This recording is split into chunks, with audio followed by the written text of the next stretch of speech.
Francesca, my understanding is you didn't get any sleep last night because you got too excited watching the State of the Union address. I just wanted to let people know that because that is almost disturbing. But explain to us why you got so excited watching the State of the Union address. Like some of the adrenaline shot that Biden got also just transferred to me and anyone who was watching. We were just so amped.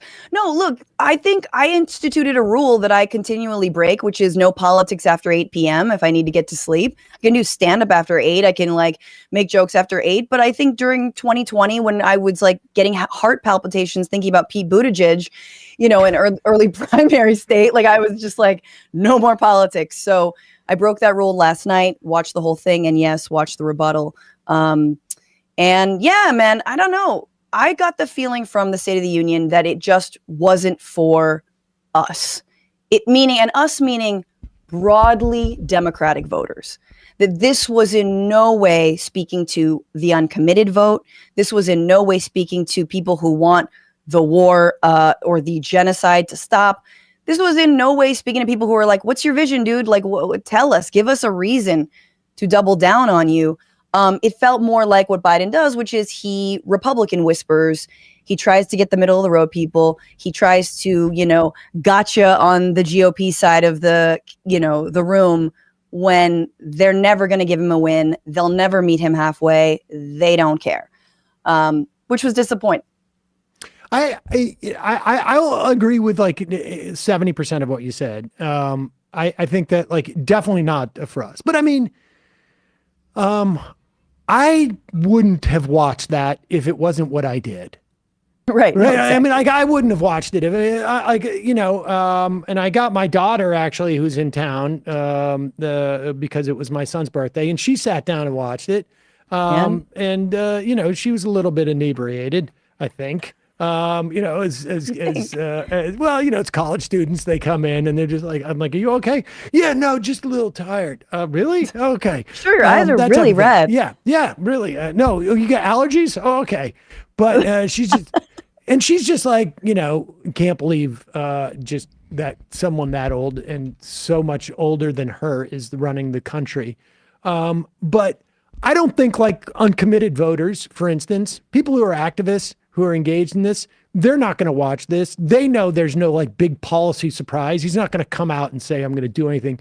And I think there was like, he did reiterate calls through the speech for stuff that didn't get passed in Build Back Better. Yeah. There was no, you know, it really seemed like his advisor said, like, I really think they should go harder at the Republicans in Congress. But even when he was like, oh, you don't like that bill? I'm surprised. It was all sort of genteel and, you know, yes. Fine. I think that does appeal to, the Lynn Cheney constituency or whomever it is going to be that's going to, you know, we'll have Kasich speaking Liz, at the Liz, I'm sorry. I did that again.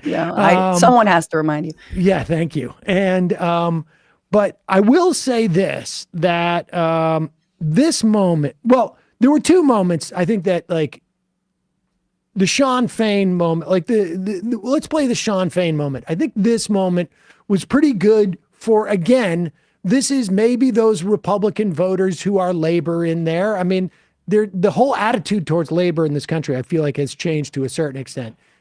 You don't hear the anti-union talk that was thrown around like you did 5-10 years ago.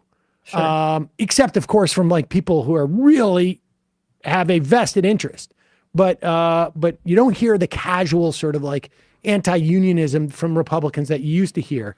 And here's Biden calling out Sean Fain.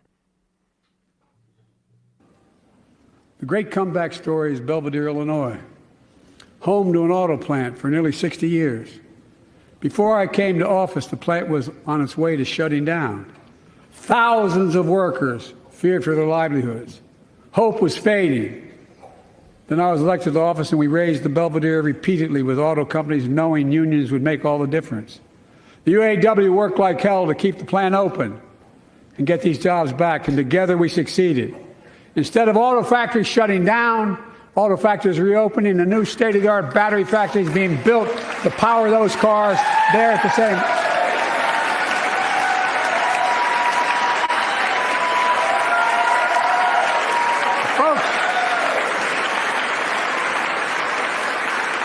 The folks at Belvedere, I say, instead of your town being left behind, your community is moving forward again. Because instead of watching auto jobs of the future go overseas, 4,000 union jobs with higher wages are building the future in Belvedere right here in America.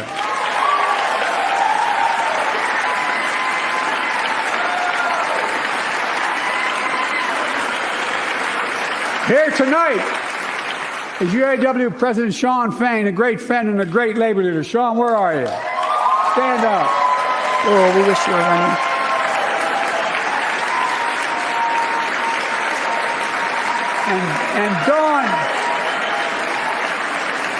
And Dawn Sim. I mean, when was the last time you watched the State of the Union where a labor leader was there and they get called out? Yep. I mean, that's, I think, thanks to Shawn Fain and the militancy of his leadership and the UAW, not thanks to Joe Biden.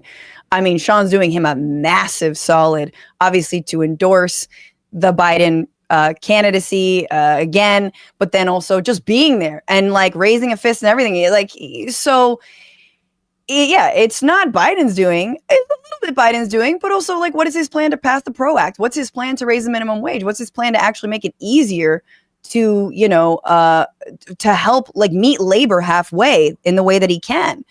He hasn't laid that out, which is again why I felt everything was so aspirational, but not very concrete. But anyway, yes, it's very cool. Shawn Fain was there, and I think speaks to the power that labor can leverage and should be leveraging in the future. I hope Shawn Fain makes a run at the White House. I'm not even kidding. I hope I wouldn't be surprised down the road. I think, but he's certainly laying the groundwork for 2028 to be a great year for labor. And it helps labor for Fain to be there. It certainly helps Biden for Fain to be there. I mean, there is a mutuality. I mean, it did help when Biden went down and, walked the picket line with them and gave, Shawn Fain essentially whatever it was, 2-3 minutes of unencumbered time on network television to speak to striking workers. I mean, this stuff has some relevance. And I think in that respect, he covered all of the bases there. I went through with Ryan Grimm on how he failed in terms of like from a policy standpoint on Israel and Gaza, and certainly in immigration is a real problem, calling people illegals. But and not saying abortion, right? You say it illegal, didn't say abortion. Ooh, so close. But his ideas aren't ancient, Sam, as he continually said. My ideas aren't ancient. No, I think they are. The fact that you can't say abortion and are still saying illegals, and somehow, Golda Meir gave you the picnic of a lifetime, and you're still like, pining away for the days when Israel wasn't like completely genocidal. Your ideas are ancient. Here's what I'll say about the labor stuff. He could have gone harder. And he's still living in a fantasy world that the Democrats are, texting us every day. This is the end of democracy. Biden didn't really talk about that. He didn't really talk about what's at stake in November. And he also didn't, using labor, give us an insight into how we should be viewing the idea of free trade or fair trade, global competition, shoring up our own workforce. Like, he wasn't able to offer a counter narrative to Trump's basically we all have to work for crumbs and give as many tax breaks to the wealthy as we can. Otherwise, China's going to take all of our workers, right? I feel like he did circle hit the tax thing in a big way. Sure. I think in a way that for me is also though anachronistic. The idea that we're going to fund things with taxes. Okay, great. I mean, I understand that's sort of like the the classic sort of center of the road democratic response to everything is we need to fund tax billionaires and this and that. But he's not going into sort of like wealth inequality. I mean, but I don't know that you're gonna you're gonna get that in a State of the Union. And this guy is, this is. I really think if this election, if he can make it across the finish line, both like physically and also, the defeat Trump, that on that day it will be the end of an era of Democratic leadership is going to begin. That is the beginning of the end of that era of Democratic leadership, and I can't. If he's reelected. Yes, if he's reelected, and I think obviously if he loses, he loses for sure. He loses, it will be as well, but in a much more problematic way. 100%. And yeah, I mean, I am not an accelerationist. Don't believe that that Trump winning would help, but my God, it would feel like a nail in the coffin to this middle of the road BS we've been huffing for so long. If Trump somehow beat Biden. Don't want that to happen. Would never advise anyone for that, to make that happen. But elevating the Hakeem Jeffries and Kamala Harris is coming in Biden's wake. It's just like, great. I'm so glad. I mean, maybe, there'll be hairs to the left on Israel, of course.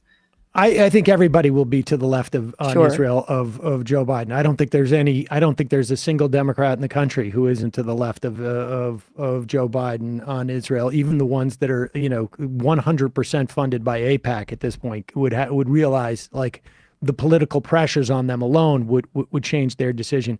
I still contend if we have Donald Trump for 4 years after this, we're not, the Democrat that gets elected in 2028, let's say, if there is one, is Nikki Haley. will be, honestly, if we have Trump, the Democrat we get elected will be to the right of the one that will get elected if we have Biden. That is my sense, just because of the nature of what happens when you have someone that horrible.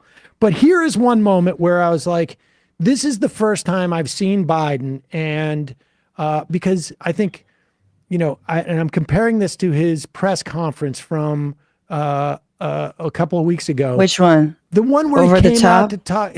Over the top. Yeah, exactly. I've seen that move. That's like my stepdad. Like the way he's like trying to find the page, and you're just like, oh, buddy, it's okay.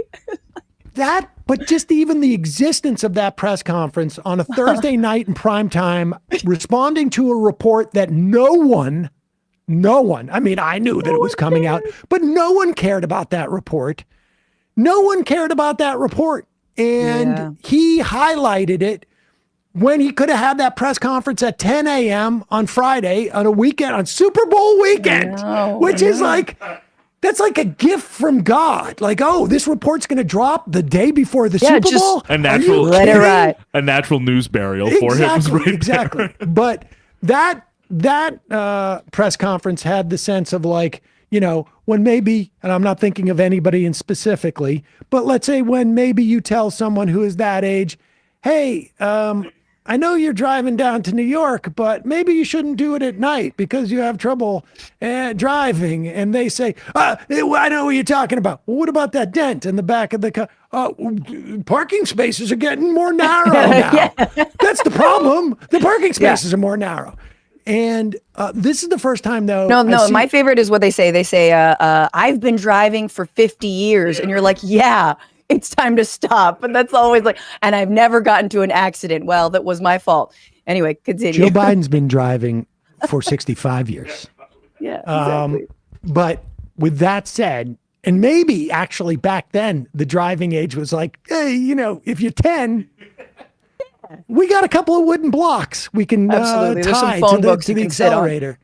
But this is the first time I've seen Joe Biden realize that he cannot pretend that he's not 81 years old, and he's going to have to address it. And he started the speech by quoting Reagan, and this was also sort of like the only smart,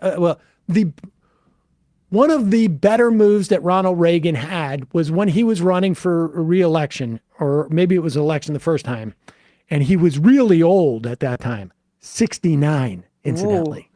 Ooh, nice. He said, I've heard a lot of talk about my age, and I will not hold it against my opponent, his youth and inexperience. That was the end of the old talk about Ronald Reagan at that time. Here is Biden that at least acknowledges it and tries to sort of jujitsu it.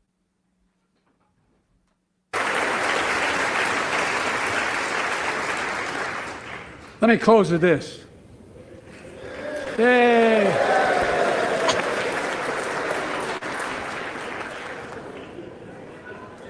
I know you don't want to hear any more, Lindsay, but I got to say a few more things. Oh boy, cutaway of the century. I know it may not look like it, but I've been around a while. Oh. When you get to be my age, certain things become clearer than ever. I know the American story. Again and again, I've seen the contest between competing forces in the battle for the soul of our nation. Between those who want to pull America back to the past and those who want to move America into the future. My lifetime has taught me to embrace freedom and democracy, a future based on core values that have defined America: honesty, decency, dignity, equality, to respect everyone, to give everyone a fair shot, to give hate no safe harbor. Now, other people my age see it differently.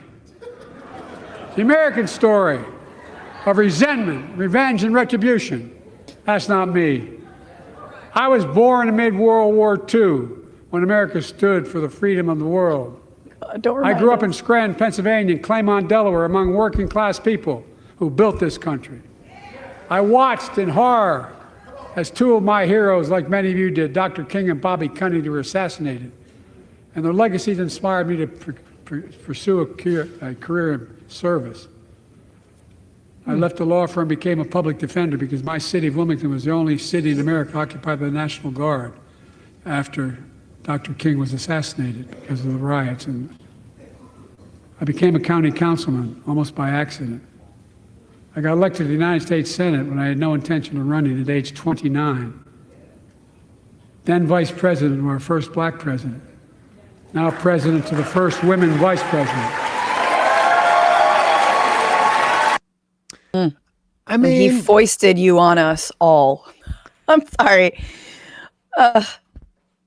but Barack you Obama have to admit, foisted him on it. Yes, but you have to admit. I mean, and I look, stepping out of like your own personal, just like, and it's hard to look at this guy and grading know on a what's going scale. on in Gaza. But well, yeah, grading on the scale of like the sort of like commentary that is, you know, controlling cable news and that will really watches this for some type of narrative, because there's no voter who's going to vote on this speech or anything in this. It just doesn't happen. But what it does do is it changes the perception of the media that create the narrative that they go forward. And for him to end the speech in a way, like when I think of Joe Biden, I think of like a crabby old man. And, you know, in terms of a demeanor. And he ends this speech on sort of like a much more smiley, taking himself a little bit less seriously, converting the liability of him being that old into a strength. You know, I was born during World War II, where you would be like, oh my God, what are you doing being in charge of the country? Yes. And he converts it into, and I've seen like the better parts of America and our aspiration and blah, blah, blah. It's all pablum. But they're aware enough in the White House that like, you're not going to pretend he's not old. You just now need to sort of like convert it into something different. And I think that was effective for within the context of that sort of like media narrative. Maybe. I wish he had some old wisdom. I wish he were a more like cuddly grandpa. I mean, not really, but you know what I mean? I just wish there was wisdom. Instead, it's just like, it's what Democrats do, which is like, I am old, and therefore my politics stopped evolving 30 years ago. And here's what you get. I'm a one-trick pony. I don't know. I understand that it's not going to change any minds, but I do think it was an opportunity that was missed to speak to the Democratic coalition, the broad Democratic coalition, and the majority of people who think that his throwing down with Netanyahu is the biggest stain on his legacy and completely casts everything he's done actually in a different shadow and in a different light. And he did not take that opportunity. He did not reassure them. And he did not. I mean, look, it's fine. The protests will continue until he starts changing course. But here we are on the precipice of a ground invasion in Rafah that, honestly, it's going to happen. It's going to happen. And as Nancy Pelosi says, they just have a few more things to do. Oh, I was told they're almost done ethnic cleansing. I mean, getting rid of Hamas, and then they're going to move on. That's so it's scary. Again, I do think, here's the thing. Joe Biden he's a pancake breakfast ass vice president who honestly should have never been president. He's a smell your hair, kiss a baby, do something weird, old timey, like dog face pony soldier, man, like that's what he is. So yeah, it's weird, but I mean, I'm glad. I guess it's the kindest thing you could say about him. He's got like kind of a down home vibe. And maybe he's playing it up. So yes. Can I say that your Pelosi impression is so spot on that I find it like viscerally disturbing? I'm sorry. There's not enough breath. Well, the dentures. There's a little bit of air in the denture, so that comes through, and I understand. Teeth are so much worse. Yeah, they are. And I am a little. Oh God. I'm a little buck teeth myself. I mean, they're not dentures, but soon enough. I don't know. It's the way you were orienting them, not your actual. I don't know that I'm more disturbed by any politician at this point than Nancy Pelosi. The most as much as I disdain Chuck Schumer too. But Pelosi just But nevertheless,